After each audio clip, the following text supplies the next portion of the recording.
topics and opinions expressed in the following show are solely those of the host and their guests and not those of W4CY Radio, its employees, or affiliates. We make no recommendations or endorsements for radio show programs, services, or products mentioned on air or on our web. No liability, explicit or implied, shall be extended to W4CY Radio or its employees or affiliates. Any questions or comments should be directed to those show hosts. Thank you for choosing W4CY Radio. Inarticulate speech, inarticulate speech of the heart. Inarticulate speech, inarticulate speech of the heart. Inarticulate speech, inarticulate speech of the heart.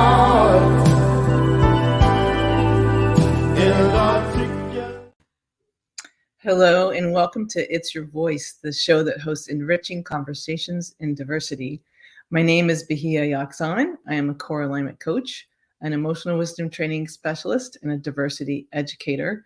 And I'm honored to host a conversation every week that teaches me something. And I suspect anyone who listens is also learning something else fascinating about the human race. Today, I have a really special guest whose name is Lisa Herrington. She is a mother, a business owner, and an author. The name of this show, this episode, is Navigating All the Feelings During the Holiday, when someone's missing from the table. Lisa is not only a super innovative owner and an incredible writer, she's also really made it possible for so many people to process grief and talk about it and know how to support friends and family who are experiencing deep, tremendous loss of someone that they love deeply. I would like to bring Lisa on now and dedicate this show to one of her children who is no longer on the earth with us, but is on the spirit plane. Lisa, I'm so honored to have you here. And I really want to say Brady's full name, Brady Randolph Herrington, is still a beautiful soul. We just experience him differently.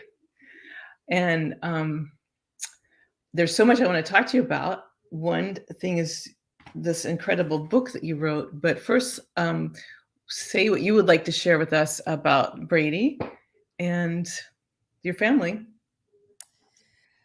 Well, first off, thank you so much for having me on. I always get really excited and also nervous to talk about grief because it brings up a whole bunch of different emotions for people. I know that it's hard for some to talk about it. I know I've learned that talking about grief can also bring people closer.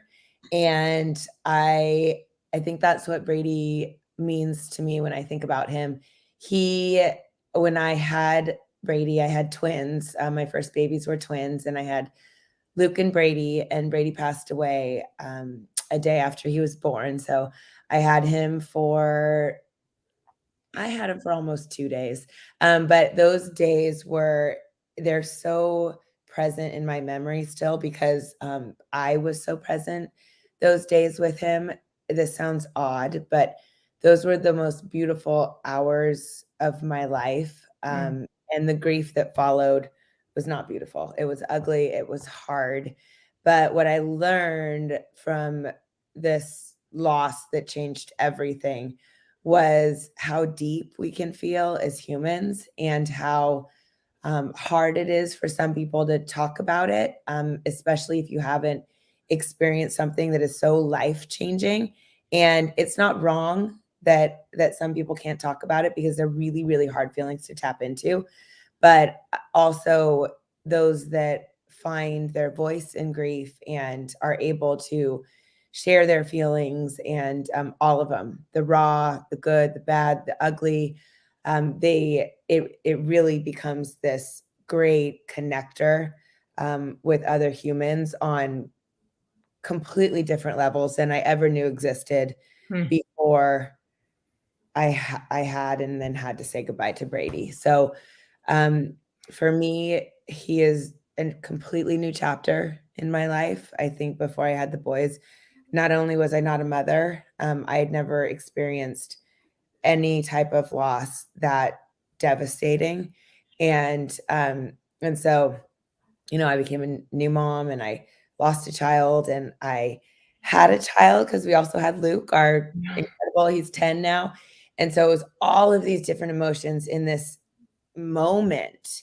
And then the aftermath was trying to sort through them, which looking back from a bird's eye view now, I don't really even know how we survived it other than it was just one step in front of the other. And you started to learn that, all right, you have to move forward because it's easy to get stuck in grief. It's really hard to move through grief, but you can't stay stuck because if you stay stuck in that acute grief that happens in the beginning, you really never live again. Hmm. And it does nothing to honor the person that you lost. It does Hmm. nothing to help the people around you. And the last thing I'll say about that is I learned pretty early on that grief in the beginning can feel very selfish, which it should, because you're trying to sort through all these emotions.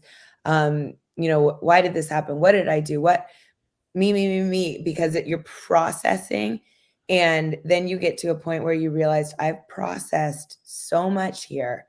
I've sat with this for so long. There's nothing else I can do with it Hmm. except for take what I have learned and move forward with it and help others with my experience. And that's why I'm willing to share and talk about it, because I've been through all of that and I'm in a really good place with our loss and with grief, and knowing that Brady will always be in my heart. And I'm really grateful for everything that we have now. Gosh, so many gems in what you've just already said. Wow, wow, I cannot wait for your next book, but don't let me get too far ahead of myself. But can you tell us how old Luke is now? So, Yes, Luke just had his 10th birthday on May 11th, 2012. And that is a date to note because I had the boys, I believe it was 2 days before Mother's Day. And so that's a whole nother layer, is that suddenly we were celebrating Mother's Day. And I was going, what is this holiday I don't want to celebrate now? Which is really interesting because I think we're going to talk about that a little bit today, is how do you deal with the holidays when there's somebody missing. And again, that was kind of right out of the gates. It was like, how am I going to deal with Mother's Day forever? And sometimes it lands on what we now call Brady Day, which is the day he passed. And so it's just May 11th, 2012, the boys were born, and Luke is healthy and awesome and incredible. And I sometimes think he has double spirits because he has a twin brother watching out for him up above. wow, thank you. I'm wondering, I so want to talk about the 15 chapters of your book, even if I just name the chapters in a bullet point, because it's your amazing itty bitty grief book, which made it to #1 Amazon, right? Bestseller. Yep. And wow, yes, it's a bestseller. Oh my gosh, it's incredible. And it's so strong and powerful. Do you think it would be make sense to just sort of go through this and then talk about navigating through the holidays? I do, because I think some of the chapters do touch on some really good. So I wrote this book, and I wrote it. I remember being in the NICU with Luke. So Luke survived, but he also spent 6 weeks in the hospital after birth. And so we were dealing with that too. And I remember everybody around us wanting to help, and they weren't quite sure what to say or what to do. At the time, I didn't know what we needed or how somebody could help us, because all I wanted was my son back, and that wasn't happening. Mm. But I remember some things were said that just didn't land well. And some things were really, really helpful. And I just thought to myself, I wish I had an email to send everybody and say, hey, I don't have the energy to talk to you right now, but please read this because this is helpful. and this is not helpful at this time in our lives. And so I remember thinking, when I'm ready, I'm going to write a handbook for anybody in this situation who's experiencing a devastating loss or any loss. It doesn't just have to be loss of someone close to you, but just any life-changing event. And so that they have it at their fingertips to give to family and friends, or family and friends can buy it and quickly read it or quickly flip to a chapter and get an idea of something that would be helpful when they're trying to support, someone they love who is grieving. And so that was, I found a publisher, and they do these little itty bitty books, which I love because it's a very short read. You can keep it on your shelf. You don't know when you're going to need it, and then suddenly you need it. And I was able to give these out at the hospital where we had Luke. So they're in the NICU, and they're with some of the support groups that we joined. So I really wrote it as a helpful guide for people who are supporting their family and friends who are grieving. And yeah, I think I get text often from people saying, wow, I didn't know that I would need your book, and I need your book. And it's been really helpful. Wow. Thanks for that. It's incredibly helpful. It's so practical and useful and direct. And I want to just start showing off some of the content for people who can just learn just by hearing. And it's interesting that you're name the titles of the 15 chapters are Etiquette 1, Etiquette 2, all the way up to Etiquette 15. And the first one is Show Up, which is like so hard for so many people to do because, like you said, we can just have no idea what to do. And rather than read from it, there are a couple lines I will read from it, but I'll just say this line: the absolute best thing you can do when you don't know what to say or do is to just show up. And I don't know if you want to add anything before I move on to the next one. Yeah, I think just with that is you don't have to show up physically. I mean, a lot of us don't live near each other, and but just a phone call or a simple text saying, thinking about you, those go a long, long way with somebody who's feeling alone in their grief. And I do have to say, if you send a text and you don't get a response back, don't stress about it, because sometimes it's too much energy to reply to a text, but reading it and feeling it in your heart is so helpful for somebody who's grieving. And so, yeah, showing up can look like a lot of different things, not just physically. That's a great addition. The second line I love is so a concrete, tangible thing. If you are in the vicinity, make a meal. Etiquette 2, make a meal. Yes. And I remember that, meal train, there's a whole bunch of different, I feel like, we have a lot of friends who have been dealing with different things lately, and we are signed up for a number of meal trains to deliver meals. And I remember we were the recipients of a meal train when Brady had passed and Luke was in the hospital. And I mean, it was just my husband and I, and I wasn't eating much then.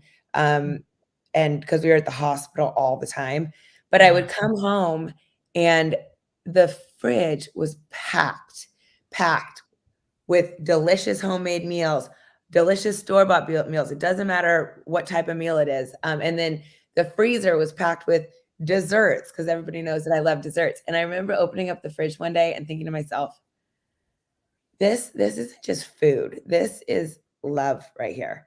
This is a whole bunch of people who don't know what to do, and what they can do is feed us. And this is why it's called comfort food, because it really comforted us and sometimes I'd see the people that dropped off the meals, and I was really grateful to see somebody, because we weren't getting out much. We weren't getting out at all then. But yeah, meal trains, I think, are very powerful tools. Wow. I love the way you described it as love. Etiquette 3. This was painful to think of how often these mistakes can be made just out of ignorance. Etiquette 3, avoid cliche sayings. And Want me to read it? those are easy to, I mean, I always said everything happens for a reason before we lost Brady. And then I lost a child. And I thought to myself, that saying is a bunch of BS because there's no reason that my child died. And I kind of had to bite my lip quite a few times because I heard it often. But I've also, now I'm so many years removed, and I've seen all of the goodness that has happened since we lost Brady. I've also realized that he's still a part of many things that we do, and he's always present in a spiritual way in our lives. And I'll never say that he passed away for a reason, but I can say that when we lose somebody close to us, we do have the power to bring meaning and reason to what has happened to them and what has happened to us. And so, and we've done that in different ways. We honor his memory in different ways. We, give back to organizations through a family foundation that we started for him. And that was all in the beginning, just kind of ways to make sense of our loss. And so I feel like there was a lot of work put into finding meaning and reason in what had happened, but that doesn't mean that it happened for a reason, if that makes sense. Oh, yeah, that's a great reframing of it, that we have the power to find meaning and reason in things that happen to us. I guess down the road. That's incredibly just brilliant reframe. That does make a big difference. And it puts when we lose somebody or when something happens, it's so out of our control. And I think just as humans, we're used to controlling as much as we possibly can. And reframing it that way also is a way to bring some control back to it. And I also think that's where that saying comes from. Everything happens for a reason. That sounds like you're able to like frame it. So I think back then it was really piercing, and now that saying is much softer because I've lived so much life since this loss that happened that changed everything. But yeah, so that's my take on cliches. Or I also feel like it's somebody trying to say something and show up. Yeah. And sometimes it's just, a little education on how that might sound. Yeah.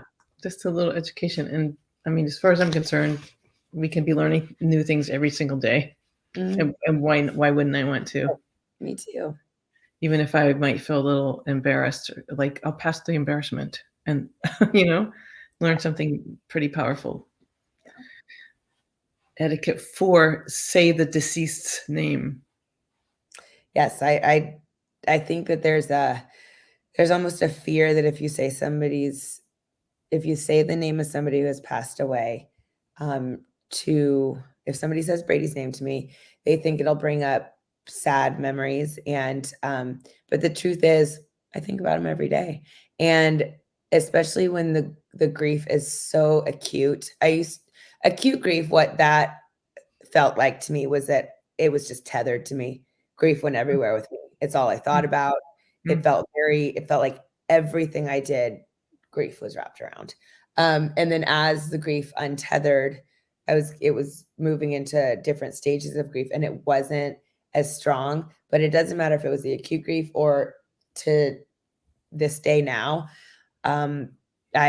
There's not a day that goes by that I don't think about Brady. And when I hear his name, when I hear a kid who's playing with Luke on the soccer field and his name's Brady and everybody's cheering for Brady, yes, there's a little pain there, but there's also some like, oh, hi Brady, just like a memory of I don't have memories with Brady. That's the thing when you lose babies who you don't get to make many memories with, but it's a reminder of somebody who's really, really important to me and to my family, even though they're not here. So saying names is remembering people who are not here. And we talk about people who are here, and there's nothing wrong with talking about people and saying people's names who aren't here. Absolutely nothing wrong. It's And something healing about it. Yeah, it's comforting. It's comforting. It's so wonderful to learn. Etiquette 5 is write down and remember important dates. And here you talk about death date as significant as birth date. Yes, I'm not very good at this. I wrote this in the book, and I wish I was better, because when people text me on the day Brady died and they say, Happy Brady, or thinking about you on Brady Day, I'm not sure if it's Happy Brady Day, but thinking about you on Brady Day, I'm like, oh, you remember such an important day in our lives. And that's something that every year I try to be better at, because I know how important it is. And so just like you write birthdays down, I've started writing dates down when I know that are significant to people, and they've lost a parent or a child or a spouse, or something's happened in their life that I know they probably need a little note on that day. So it's important. It is. Again, these are certainly not common in our culture. I mean, really, this is such good information. It's uncomfortable, but I think that we just need to realize that grief is uncomfortable, and it's very uncomfortable for the person going through it. And so being able to step in that discomfort for 5 minutes and send a message or do something to brighten somebody's day who's grieving, really important. Thank you. So etiquette 6, don't compare grief. No, I think losing a child is, I mean, I used to get all the time. I couldn't even imagine. I've lost my mother, but that's nothing compared to you. And I remember I'd always stop whoever was in their truck and just say, it doesn't, my grief is my grief and your grief is your grief. And it's all relative to our own experiences. And you're really close to your mom. Of course you're going to be grieving, and it's gonna hurt, and and we don't need to compare how different our griefs are. We can just sit here and know that we're both struggling, and respect that we're on different journeys with this, and it's hard. And we can talk about it, and realize that I'm never gonna sit here and think, oh, well, but I just lost my dog. We just lost our dog recently. And I remember thinking, this grief hurts so much right now. And so it doesn't, when somebody's close to you, grief is grief. It hurts. And I think when we start comparing, it can make one person or the other feel even worse about their grief, and nobody needs that. So I always just say, respect that we're all on different paths with our grief. And what's similar is that it hurts, and it helps to talk about it. Thank you. And I just want to share this thought before I read Etiquette 7 title. I just want to let listeners and viewers know there's much more beneath these titles. You really need to read the whole thing. And we're just lucky to have Lisa adding right now. You're adding to the richness of your words. Etiquette 7, do instead of ask. That's I was thinking, oh yeah, so many times I ask for permission. Oh, can I, or do you want, and I love this one. Can you say more about it? Yes, I think it's can I drop off dinner for you? Can I pick up your kids from school? Can I drop off this and that? I think if you just do it, it's almost more helpful than asking, because again, it puts that energy on the person grieving, and then they have to think about, what do I need? Okay, how do I answer this? Sometimes they don't know. So if you just, sometimes it's good to ask somebody who is close to the person who's really suffering and say, is it okay if I bring over dinner tonight? But just don't ask the person grieving. Just figure it out and do it. Take action. Don't sit in it waiting for, I think that's really important. Really important. Thank you. Etiquette 8, there is no reason. I think that goes back to the cliche. And it's, again, I've sat with this thought for a long time, because my feelings about that specific, I mean, my feelings since I wrote this book have changed about that, because I also realize there are some people out there, going back to everybody's grief journeys are different, that saying everything happens for a reason, that really does help with their grief. So again, that's kind of, it's so different for everybody. There are different stages of grief, from shock to anger to, there's some jealousy and guilt, and you move into different stages, ending with sort of this acceptance piece where you know that it's always going to be there, but life can look very different after loss. It can be a lot better than you expected. Thank you.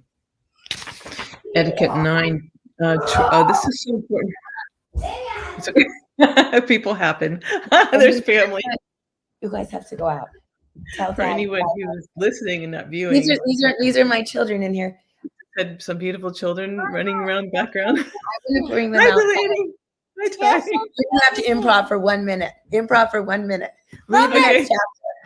Okay. I'll do that because this one's so important. Tread lightly with religion. And a couple of points she makes in this chapter is religion and spirituality are a personal choice without judgment. Allow the bereaved space to explore their relationship with religion and spirituality after loss. I think we can so unintentionally put our beliefs right on top of someone else, not consciously thinking about how it might be impacting them or that they might have really different beliefs. I think I have to apologize. Those are my children. That was my daughter laughing out of here when you were just saying that. So I just picked them all out till the end of the show. That's a very, very interesting one, because again, what people say to you, a lot of it is dependent on their beliefs. And it's, as somebody who experienced a lot of just reconciling what had happened to us, I remember thinking I have to figure out a way to develop a not a tolerance to it, but just realizing that I'm going to have to find what works for us, find where my comfort level is, what I truly believe in about loss. And what I do have to say is that when Brady passed, he was in my arms. And I remember this feeling that I have only felt twice when I was with both of my grandparents when they passed. And it was just this feeling of softening and light and an energy I've never felt except for with the people that I love the most who have passed. And when Brady passed, I looked at my husband and I just said, he just took his last breath, because I felt it. Not that I knew it. I wasn't the doctor. I didn't know what his vitals were, but I felt something. It was almost, I felt like it was the closest, and I don't know what heaven looks like. I don't know. I just had this feeling that I was just so close to heaven or something that I'm not allowed to go to yet. But I was very close. And then it's gone, and they're gone. But it was one of those moments that I will never be able to describe. It was just this incredible feeling of peace and love and light, and very similar to what I've experienced a couple other times being with somebody who had passed. So from that moment, I have a pretty strong belief system that there is definitely something much greater than us. And I truly believe that Brady's watching out from us from up above. And there's been things that have happened where I just take a kind of a breath and go, yeah, yep, that's my angel son right there. Um, and that's what works for me. That's what works for our Mm-hmm. family. And I know that other people have different beliefs, but that's definitely what works for our family. Thank you so much for sharing that very personal moment.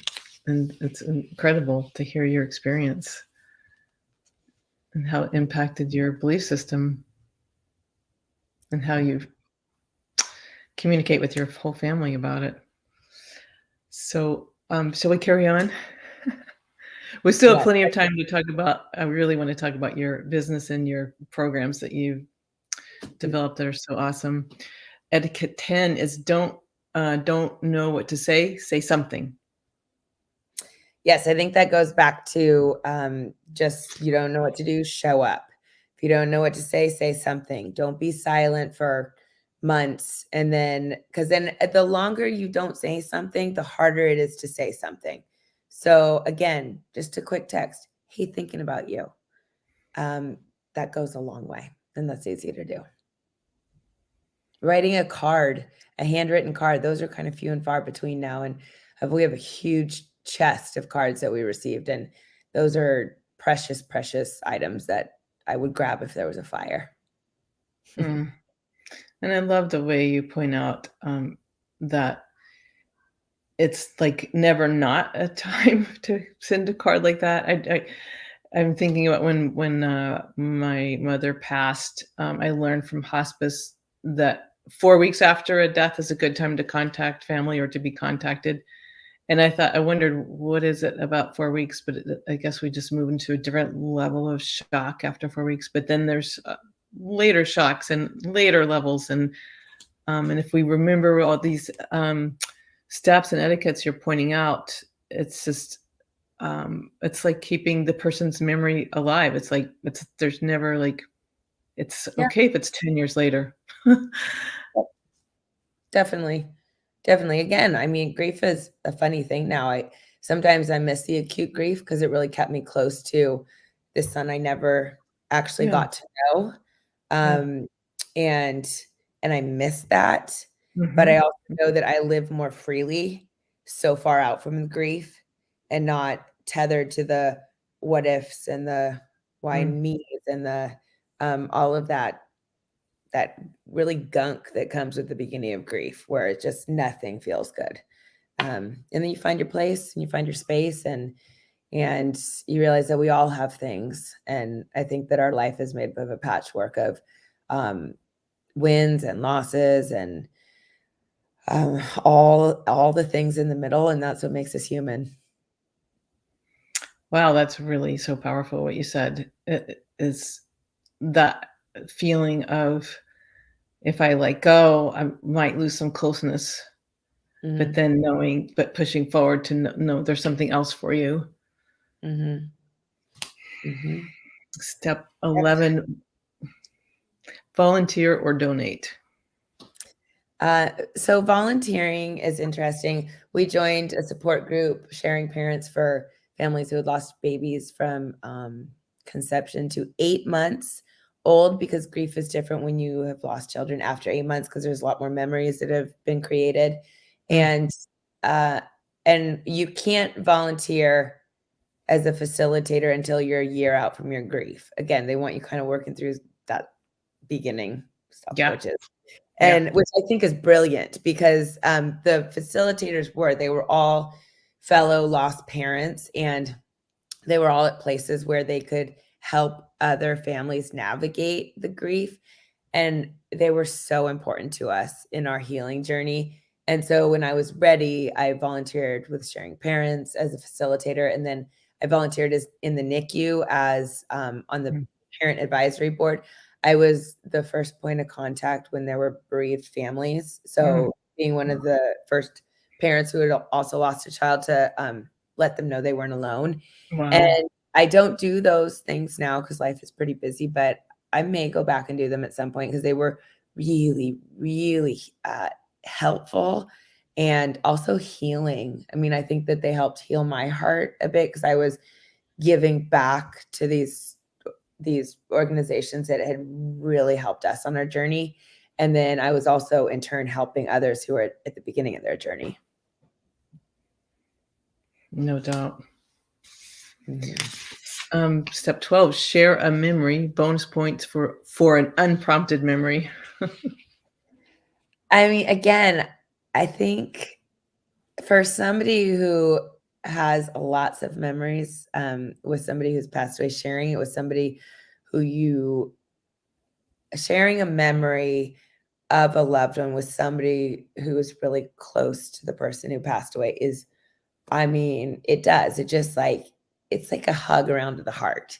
It's just yes, it might bring up tears, but those tears, they are tears of sadness because there's been a loss, but it's also a comfort. It's a comfort when other people are thinking about somebody that you miss a lot.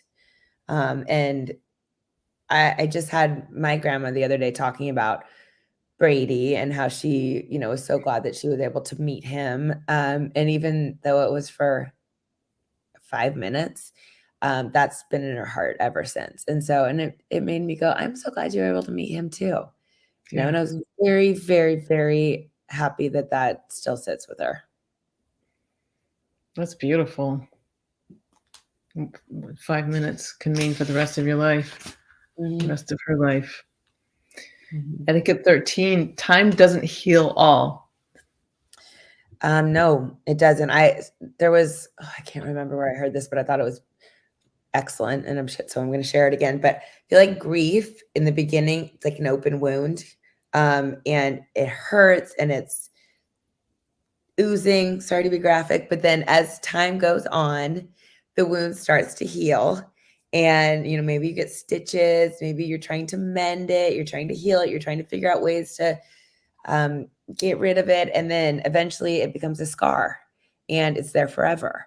And so grief is a scar on your body or on your heart that you wear forever. It's not going anywhere, but you definitely learn how to live with it. And you also learn how to find beauty in it. You're so eloquent. Except for my kids are running through the house. That was beautiful. I'm glad that happened. Etiquette 14, be grateful. Be grateful. I think be grateful for what you have. I know that's cliche and I've heard that a lot. So I wouldn't say it to somebody who's grieving, but I think if you are grieving, truly finding those moments to take a deep breath and process what is going well, who is in your life that loves you, and what type of, surround yourself with great energy and a great community and lean on them. And, I know I can look at the space I'm in now and be very grateful for. We have 4 wild and rambunctious children that live in this house, and I love them dearly and I'm grateful for them, especially because I know what it feels like to lose one of them. And instead of focusing on what we've lost, which we lost so much in the beginning, we've also gained so much over the years. And through it all, we've had a really supportive family and friend group and community. And that was something that remained true through all of it, was that level of support. And I always felt surrounded and lifted up and was always grateful for that. And so that was something I kind of hung on to. And so if you find something to be grateful for that you can hang on to when it gets really, really hard, that's helpful. I call that one of the tools I keep in my toolbox. You have your toolbox for life. And when things happen, I have my tools that help me through grief now, put them in there. My tools that help me through parenting and put them in there. So yeah, throughout life, we build up our toolbox. And one of mine is definitely taking a moment to think about what I'm grateful for. It's so helpful to focus on that. Mm-hmm. Etiquette 15, lead with empathy. Yes, we never know what somebody's going through. We never know what they've been through. And we also never know what's in their future. And so I think if we can just all treat each other with more kindness and more empathy, and know that if somebody is grouchy towards you in the grocery store, or cuts you off while they're driving, or instead of reacting in a negative way right away, we really truly don't know what's going on in their head or in their life at the moment. And so, instead of reacting with what I just said, a negative emotion, just that question of, I'm not sure what's going on with them or in their day. And so I'm not going to let that affect me.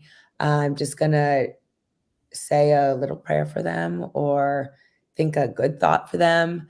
And so I think and then also being comfortable walking beside somebody when they're dealing with something, or imagining what life might be like in their shoes. Because I think that if we can step back for a second, instead of give advice, but we can step back and think, I don't quite understand what they're going through, but if I can just be here for them as a support or as a listening ear, sometimes that's all people need, is just somebody to listen while they talk. And having empathy allows us to sit with somebody who is in a very uncomfortable situation. Everything you're saying is very profound. I'm so glad this is being recorded.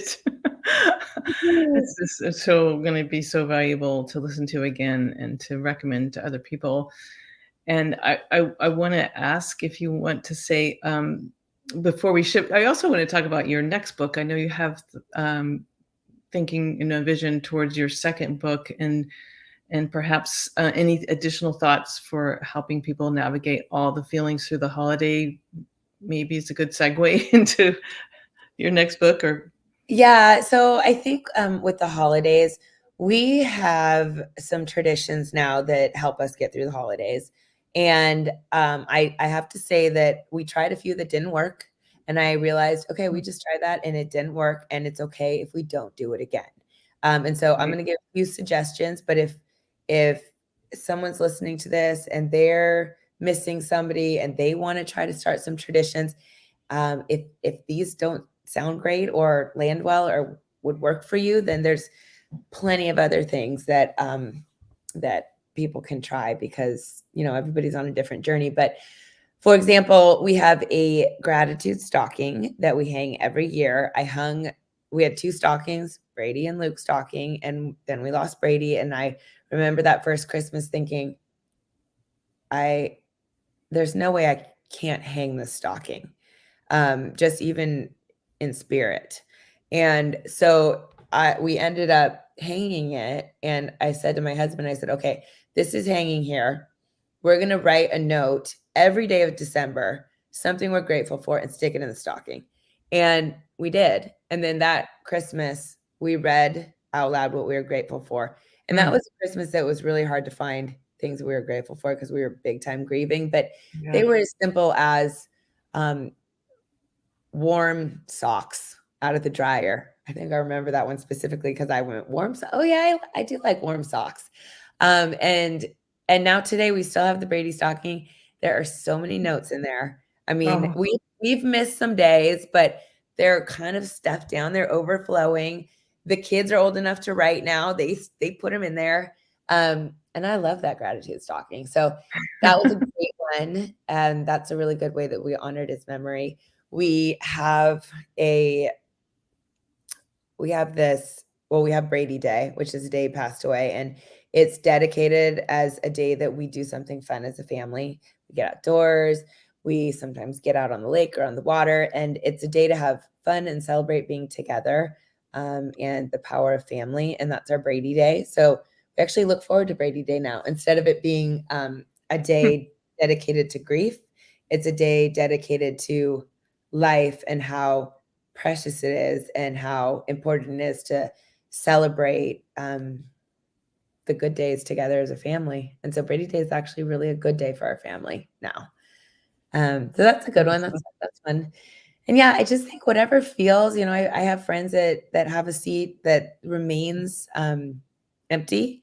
at a table for a close relative that they lost. And I think that's beautiful. I think there's many on Luke's cake. We always draw a little bee in the corner because Brady was also born on that day. But there's just things that we found that have worked for our family. And I know that there's things out there for many families that can work to help ease the grief. Wow, beautiful examples So, and incredible transformation of grief into celebrating life on Brady Day. yeah. And it was, I think it's trial and error. It's trial and error. And I know we didn't talk much about this, but I do have to share that through all of this, I think it's also really important when there's a loss or a significant change in somebody's life that they at some point sit down and write a list of the things they liked about life before the loss and the things that are important to them, like the core values, who they are, who they were before the loss. For example, when I did this exercise, I wrote all the way down to I liked my smile before we lost Brady because I hadn't smiled in a long time for months after. And, I liked how fearless I was. And then suddenly there was so much fear because of the loss. And it was this great list of those are qualities that I don't have to lose. I can take those qualities from the before and bring them into the after. And, I had just opened up a business. I own a fitness studio. I just opened up the fitness studio. And when you lose a child, when you're especially pregnant and you lose a child, there's this big question of, there was this really big physical component to it. And because of what I did for a living, it's such a physical world. I really struggled with my identity after that. But I realized how much fitness and exercise, it's not just physical. It's actually a lot of emotional work that we do when we're exercising and we're challenging our bodies and challenging our minds. And it was just this almost rebirth with the fitness industry I was in, going, okay, no, actually exercise is, for me now, it's more movement therapy. It was this, like, I'm so grateful that I have a release, and I'm so grateful I have this fitness, and I'm going to pull this into the new chapter, and it's going to be my thing now. So I really love that is a tool that I not only use with my clients, but with myself, that exercise is such a huge component and factor in healthy grieving. Wow. We have about a minute and a half, and I'm so glad you're already invited to come back on the show in January to talk about your business, the Fit House, and your programs that we're just touching the tip of the iceberg right now. And I'm so excited people will be able to see you again and hear more from you. And I just need a minute. Do you want to have like a 30-second closing thought before I wrap up? Thank you so much. This went really fast. And I think that's what happens when we talk about grief, because it's so complex. And so, yes, I would love to reconnect here. This is great. You asked excellent questions, and, weren't afraid to talk about the grief, which I really appreciate, because it's an important topic. Thank you so much. And full disclosure, there was a whole intro of Lisa I was going to give, but she's my niece, and I was afraid I was going to burst into tears because I am so proud of her. I love you so much. I am so proud of you. Thank you so much for being on the show tonight. Can't wait to have you back to talk about the Fit House and the fourth trimester. Is that the name of the program? Yes. Excellent. Yes. Brilliant. You guys got to tune back in for that. Thank you for all the listeners and viewers, and be sure to tune in next Wednesday at 8 p.m. on Talk 4 TV, w4cy.com, to hear It's Your Voice at 8 p.m. And may we all have enriching conversations in diversity this week. And thank you so much for listening. Thank you. Inarticulate speech, inarticulate speech of the heart. Inarticulate speech